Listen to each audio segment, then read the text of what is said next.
एक खामोश से गांव में आरो नाम का एक गरीब लड़का रहता था।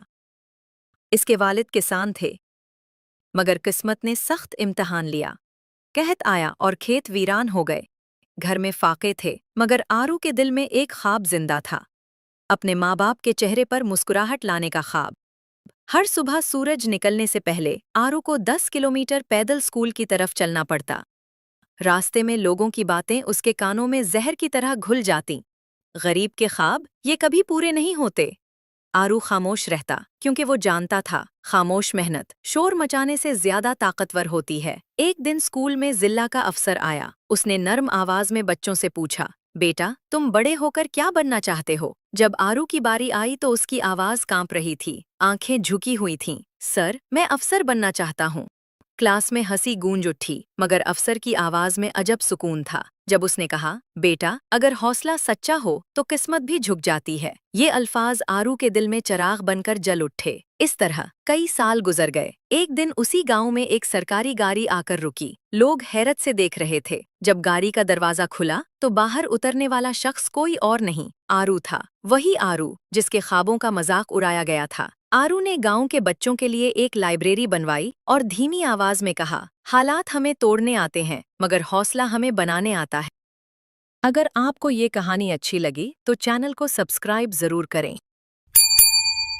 एक खूबसूरत जंगल में जहां हर तरफ हरे भरे दरख्त थे, वहां सब जानवर खुशी खुशी रहते थे। इसी जंगल में एक छोटा सा परिंदा रहता था जिसका नाम था चुंटो। चुंटो बहुत प्यारा था, लेकिन वो बहुत छोटा और कमजोर था। जब वो उड़ने की कोशिश करता तो बाकी परिंदे उसकी उड़ान पर हंसने लगते। ये तो कभी ऊंचा उड़ ही नहीं सकता, ये पहाड़ों तक कैसे पहुंचेगा?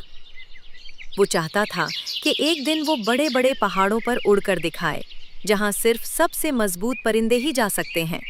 सब परिंदे उस पर हंसते रहे, लेकिन चुंटो ने अपने ख्वाब को कभी नहीं छोड़ा। चुंटो हर दिन छोटी छोटी परवाज़ों की मश्क शुरू कर दी। पहले वो थोड़ा उड़ता, फिर थोड़ा और आहिस्ता आहिस्ता उसकी उड़ान मजबूत होती गई। चुंटो ने सीख लिया कि अगर हम मेहनत करें और हिम्मत न हारें तो कुछ भी मुमकिन है। फिर एक दिन जंगल में तेज तूफान आ गया। तेज हवा चलने लगी और सब परिंदे खौफ के मारे दरख्तों में छुप गए। लेकिन चुंटो नहीं घबराया और अपने दोस्तों को महफूज जगह तक ले गया। तूफान गुजर गया और सब परिंदे महफूज थे। सब परिंदे चुंटो की बहादुरी और मेहनत देखकर हैरान रह गए। सबक, मेहनत और हिम्मत से सब कुछ मुमकिन है। अली एक नन्हा सा बच्चा था जिसे तस्वीरें बनाना बहुत पसंद था। वो रोज कॉपी में घर, दरख्त और परिंदे बनाता रहता था। मगर एक मसला था, उसकी पेंसिल बहुत जल्द टूट जाती थी। एक दिन स्कूल से वापसी पर उसे रास्ते में एक चमकती हुई पेंसिल मिली। पेंसिल आम नहीं थी। अली ने खुश होकर उसे उठा लिया। अली ने वापस घर जाकर परिंदा बनाने का सोचा। जैसे ही उसने कॉपी में एक परिंदा बनाया, फिर क्या था, वो तस्वीर से निकलकर कमरे में उड़ने लगा। अली की आंखें हैरत से खुल गईं। उसने फौरन एक बिल्ली बनाई, फिर एक खिलौना बनाया। सब चीजें जिंदा हो गईं। कमरा खुशी से भर गया। अली हंस हंस कर तालियां बजाने लगा। अचानक पेंसिल से आवाज आई, मैं सिर्फ अच्छे कामों के लिए हूँ। अली ने सोचा और अगले दिन स्कूल में एक खूबसूरत बाग बनाया। उस्ताद और बच्चे खुश हो गए। फिर उसने बीमार दोस्त के लिए गुलदस्ता बनाया। दोस्त की उदासी दूर हो गई। शाम को पेंसिल आहिस्ता आहिस्ता गायब हो गई, मगर अली उदास नहीं हुआ। वो मुस्कुराकर बोला, अब मैं खुद खुशी लाऊंगा। हमें सबक ये मिलता है कि खुशी बांटने से बढ़ते हैं। एक गांव में एक गरीब किसान रहता था।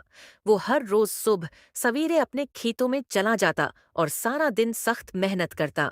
धूप हो या सर्दी, वो कभी काम से जी नहीं चराता था। शाम को जब वो थका हारा घर वापस आता तो अपने बच्चों के साथ हंसी खुशी वक्त गुजारता। बच्चों की मुस्कुराहट इसकी सारी थिकन दूर कर देती थी। एक दिन वो खेत में हल चला रहा था कि अचानक जमीन से एक सोने से भी बड़ी चमकती हुई थाली निकली। थाली देखकर वो बहुत खुश हुआ, क्योंकि वो जानता था कि उससे उसकी गर्बत खत्म हो सकती है। लेकिन थोड़ी ही देर में वो समझ गया कि ये थाली उसकी नहीं है और किसी और की मुल्कियत हो सकती है। किसान ने ईमानदारी का रास्ता अख्तियार किया।